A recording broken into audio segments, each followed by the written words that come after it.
Hello, it's a great pleasure today to welcome Eric Lux, a leading Luxembourg entrepreneur, well known as one of the leading real estate developers in Luxembourg, but with a geographic and business footprint that spreads well beyond that. Welcome, Eric. Thank you, Keith. So let's start with your core business, Eric.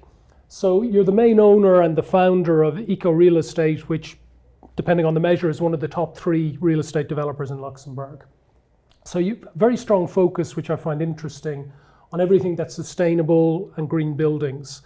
Whenever somebody asks me, I'd like to see a building in Luxembourg, an office building that's really well designed for people to work in, as you know, I send them to your headquarters. But beyond that, you've got this super project called the Rode de Lens in Esch, where you're developing around 1,500 residential units, and it's all built around the sustainable model. And I find that really interesting at a time where for some investors, they're pulling back from the idea of sustainability, saying, well, maybe it's not good business. But for you, clearly it is good business. So tell me about that and that tension between the two. Well, I think when we develop, we have to think what the client wants and what he will buy. So we cannot think what he wants now. We have to think ahead, because development takes 7 years, 8 years, 10, 15 years.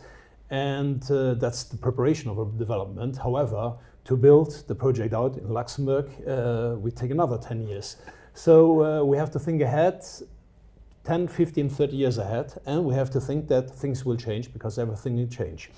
So the fact is that 7 years ago, when we launched Lens, that we analyzed the market and we decided, where are we going to do? Are we going to build, put a few roads in and then a few buildings and we sell it and we go on units?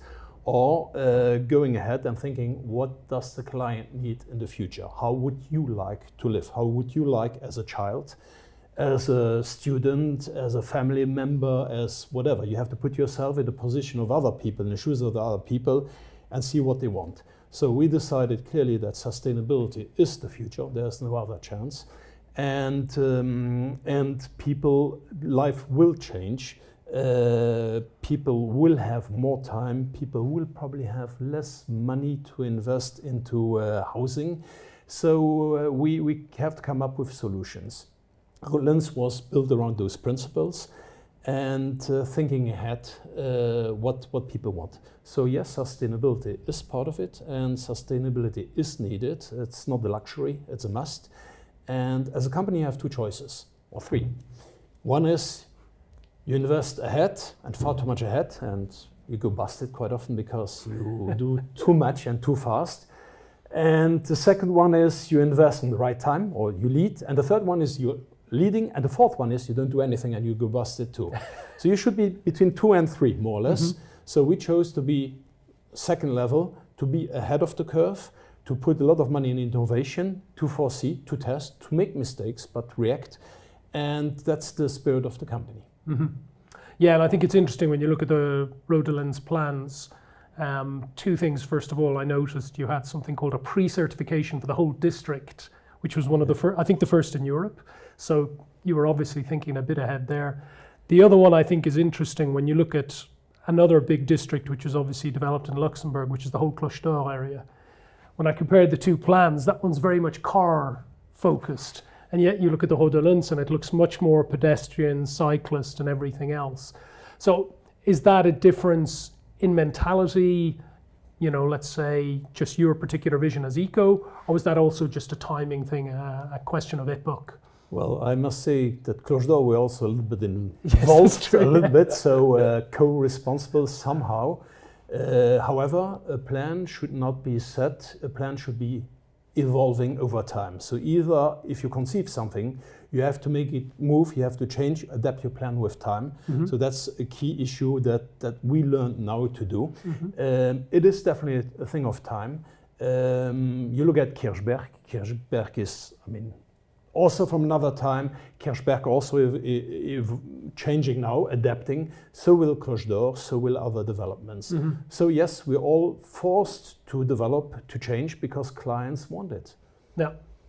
And I'd like to move on to kind of a sub-segment now, because I think you started off in office, but now you're quite focused on residential as well. And I know you're on the record of saying that Luxembourg can't build its future on unaffordable housing, which I think is a nice way of expressing it.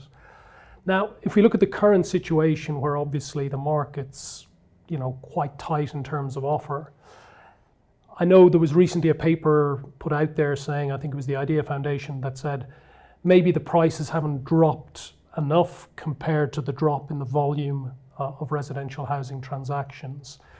But if you look at where we are now and forward, what's your kind of view on this? First of all, what is the state of the residential market, pricing and otherwise? And secondly, what still needs to be done? So first question, what is the state? The state is a state where there's no market. So the sales of future buildings and future achievement status, VEFA, we call it in French, are down 90% nearly from the top. 90% down from in volume. From the top. So I take a statistic. In 1 year time, is a report from CB Richard Ellis, I read a few days ago, sales for Esch, which is second biggest city, for new apartments are 5 units. 5 units. And less than 100 for Luxembourg City. So it's ridiculous. So what do we have? We have a shortage. We had a shortage in housing anyway. Statistics say that we are missing 40,000 units. This shortage is increasing. Definitely the pricing on the rents is increasing. We saw last statistics, 11% increase in rents. That's the effect, and that effect will continue. So we do need more housing. We didn't need more housing. It's not a Luxembourgish problem, it's a European problem now. It started in Luxembourg or in different countries, but more or less you have it in France now. I heard this morning on the radio that France is missing 2.5 million units for social housing and so on. So it is in Germany, it's more or less everywhere. So it's a global issue, and we have to increase, and we have to find a solution. So yes, the market got too hot. Why? Most probably because of the interest rates that were too low. So you bought anything and it didn't matter if the price was 10% higher or less, because it didn't really impact your payback. Now at 5% versus 1.2% interest rate, it does change everything. Yeah. So that's the reason. So there are other reasons why prices are high. Construction prices went out of the roof. So they came down. The land prices went out of the roof because everybody wanted to buy, the money was cheap, people came from abroad, didn't have to go to a bank, they had cash, they had bonds, and they bought. So a lot of reasons put it there. However, I do believe that the market is more or less coming to one of its lowest point now. This is not the first crisis we have in Luxembourg. I think from 1970 on is the 4th crisis we have. We had drops of 15-20% before. That's what we have now. And the interest rates are going down. So I believe we are coming to an equilibrium price. However, this does not solve a lot of problems, does not solve the amount of housing we have to put out, because we're building on the top. In the top years, 4,000 units, but 4,000 units is what we built for the last 20 years. So although demand was higher, we never managed to build more than 4,000 units. So there again, there are a lot of reasons why, and definitely I will not know them all, but some we know, and they're obvious. Yeah, and I know before we were talking specifically, I'd like to get your views on that, on the whole kind of density question, because I think even in the Hauts-de-Lens, you ended up having to cut the amount of housing, the amount of units. Basically, you were forced to do that by external regulation. Yes, there was not even regulation. Let's say it's decision of an administration. First one, we started very slow, because when I went to see the ex-mayor, she wanted small units on the spot, so maybe it would have been 20,000, 30,000 square meters. And what we had the chances that we had an industrial area, so we had nothing preset. So we were deciding, or we were proposing, or studying what we wanted. So what we started, and that's what we did, is what we call the new urbanism. It's not that somebody puts a figure on a map and says, this is units of housing you can do, this is the maximum height you can do, which is the wrong way. That's the old way. It's making your study, making research about everything around, looking at transportation, at schools, at the housing market, at public transportation, roads, usage of roads, water, electricity, and so on. And then you gather all the data, and then you start planning based on that data. And what we came out from at beginning 20, 30,000 units, small housing, we came to 160,000 square meters. However, did the quality be impacted? No, it increased because what did we do? We managed, one, to keep all the old buildings. When we bought the land, we were told by the seller, you have probably to keep one of the old buildings. We insisted to keep 5 buildings. We invest massive amount, I think it's around 25 million or more, to maintain those old buildings, because that's the old patrimoine, that's the sidérurgie. Yeah, they're part of the history of Luxembourg. They're fabulous old buildings and too. that makes it special, that makes that area special. But by that, we have more density. By having more density, we can put more technology in. So what we are doing also, we decided not to have gas in, no fossil fuels. So what we are doing, we have a new system where we created now a joint venture with NCEVO, Lux Energy, 50-50. And we are going to drill 300 to 400 holes that are going 200 meters deep. And from that depth, we take out hot water, cold water, and we heat and cool apartments. And so we're completely off the grid. And it's of course combined with heat pumps, and the heat pumps are working with electricity that we gain from our panels that we put on the roof. And we have a surplus that we put in the electricity used on site. So we are not 100% off the grid from the electricity point of view, because just charging the cars takes so much energy that we need more, but we are as far as we could go. And what did we do? We did a new business model where it's not a cost but an investment. So we are now also in the energy business, which is a long-term business, and our clients will profit from price restriction limitations, so they are not exposed to extreme hikes, and you will get cold during the summer, which is something very nice in these days, and the heat in the winter, and it's clean energy. Okay, which is, you know, as you say, it's where a lot of people are heading, and it's great to see that being done in the present. But I'd like to move. Yeah. Ah oui. Hop. J'avais cru que j'avais entendu quelque chose. Okay. So Eric, recently there was an announcement, it's called the Prologue, by a group of banks, basically with an interesting financing mechanism which revolves around, again, what you were saying for the VIFA, future construction, saying once a developer has sold 50%, they will come in and basically guarantee the rest, and in exchange, if they have to take over any of the units, there's a haircut of 20%. From your perspective as a developer, is this useful? Do you think you'll use it? And how do you think more widely beyond yourself, do you think it'll be used? Well, at today's time, we need all measures. So we need a lot of different initiatives together to move this market. For us now, we have launched construction for the first 100 units with little pre-sale. We're 30 years in the market, so our company could do it. The difficulty to come up is the first 50% are difficult to come up with in pre-sale. So I believe some people will use it. We have to see how the market is evolving. I personally don't know, but however, we're very happy that banks are coming up also with solutions. So it's one of the solutions, it's part of it. And we have to see with time how it's going to be used. But I'm sure if it will not work perfectly, banks will adapt again and will find the way. It's trial by doing, unfortunately. Okay. And still staying in the real estate sector, there's one side of IKO's business which I think isn't as well known, which is that you're actually a major developer in Slovakia as well. Yeah. So talk to me a bit about the choice of Slovakia, because most Luxembourg businesses, when they diversify geographically, they go to one of the neighboring countries because we speak the language, it's nearby. You took this jump to Slovakia. So tell me, first of all, why Slovakia?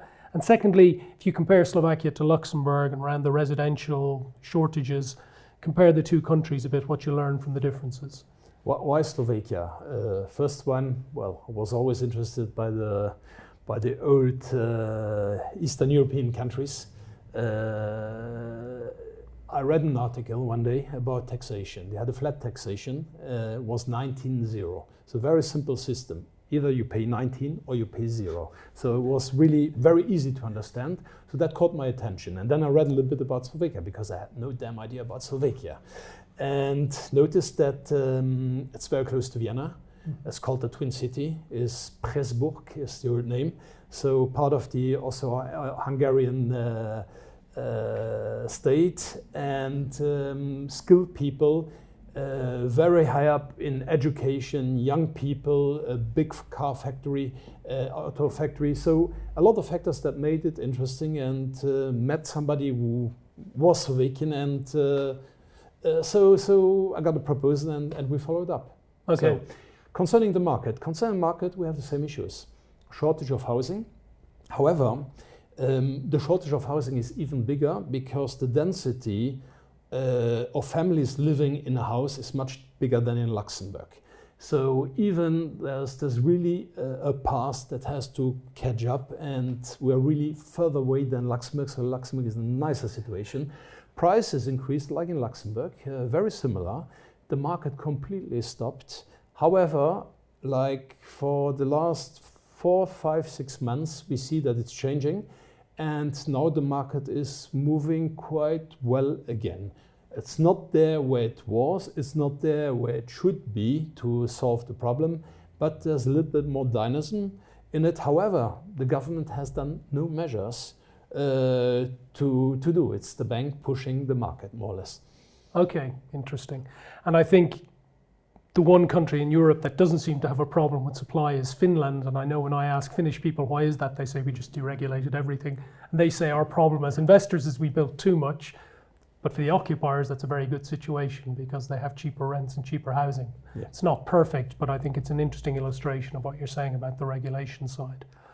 But I'd like to move on now, Eric, because outside these, in your core business of real estate, you've done other projects as well, which I think are as an interesting intersection between passion and business. I mean, for example, how do you end up owning Charlie Chaplin's old house and a major museum in Switzerland? Well, it's trying to do new things, being passionate about things. Had a friend who had this idea, friend that I know for 25 years, and he grew up with the family. And he approached me once. I said, listen, do you want to borrow us money because we want to buy something? And I said, we are not a bank, I'm sorry. And then from there on, we went into buying the estate and saying, we rent it to you, you do a museum. And they didn't know how to put a business plan together. They had great ideas. They were the spirits to know how to do a museum. And then we decided to help with the business plan, and we got sucked into it until being there and really managing the project. And we have co-partners, so that's how we went in, and we co-invested 50 million in a museum, which is something I would say completely insane. The idea was not to make money. The idea was somehow, we have all seen, I think you as well, Charlie Chaplin when we were young, and fascinated. So when I visited 15 years ago this site, well, I was very emotional, really emotional. I couldn't imagine that I could be emotionally affected by visiting a building where somebody else lived, but I was. And we said, we cannot just give it up, because the memory of Chaplin is something great, and I think it's coming back more and more. And when you look back at the old movies, you look at The Dictator and so on, I mean, it's genius what Charlie Chaplin did. So it deserves a restaurant. Sorry, also a restaurant. There's a restaurant in, but deserves a museum. And so that's why we did it. And we came up to, before COVID, over 300,000 visitors with on 5.0 or 4.8 satisfaction rating on Google or TripAdvisor and so on. So it's a great museum, very passionate, very happy about it. And yes, difficult because you have to be behind. We have Compagnie des Alpes running it and trying to attract the most people. And now we're in the phase to think about the future because it's nearly 10 years old. So we have to think about the future. How do we make it evolve to make it interesting again? Okay, now I'd like to, because there's a kind of consistent theme through a lot of what you're describing here, is you take these decisions based on a certain kind of vision. It's very entrepreneurial. I'd like to roll back 30 years when we were both working for the same prestigious firm, and you headed off to do something in real estate, and lots of people scratched their heads and said, why would you give up a very safe, prestigious job to go off and take this chance? So, two things. One, let's roll back that 30 years and say, what was in your mind when you set out to do it? And two, based on that, if you were giving advice to a young person with an entrepreneurial mindset who's thinking of setting up a business, what would you say to them today? Well, first one is easier than the second one question. So first one, why? I did it for 5 years. So there comes a point where you have to decide you continue doing it or you do something else. One night I had the idea to do something else. I had no idea. I quit. I had no idea what to do. So I just quit. Got a call from my ex-boss, said, what the hell are you doing? It's not possible, and so on. And he asked me to stay for 3 months. So I stayed for 3 months. And 2 months later, I still had no job. And my wife was shouting at me and saying, what are you doing? You're stupid. You're irresponsible, and so on. And she definitely was right. But then came an idea that during our reorganization of companies, because we're in consulting business, we're always faced in Luxembourg with the building. The building was an issue. So we wanted to change something and we couldn't do it because the building, there was a wall standing here and there. I said, why don't we build new buildings? Why do I go into this business doing new buildings? My father was in real estate, was a one-man show. And so I had a little bit of knowledge, not much. I'm not an engineer, so I have no idea from construction, but I had a little bit of idea about houses in Luxembourg City, small houses, and did a lot of paint jobs and so on with him. But then I came to the point, say, why don't I do that? And that's what launched the company, yes. So it became a passion. And to the second question about what to do, is that I cannot give advice. I can only say what I did right and what I did wrong. So what I did right is I worked my ass off. Day and night for 10, 15, 20 years, day and night, 80, 90, 100, 110 hours a week. And I think you know it as well. Mm-hmm. So dedication, trying to see the mega trends, looking ahead, not only stuck in your small bubble, trying to find a team, the right people, try to motivate them, try to make them part of the success, and all that. So what I did wrong, the list is much longer. Well, Eric, that's been a fascinating discussion, so many thanks for all of that. I've learned a lot, as I always do when we chat, and looking forward to the next phases of IKO, Eric, whatever. Well, let's meet in 30 years. Thanks, Eric. Bye.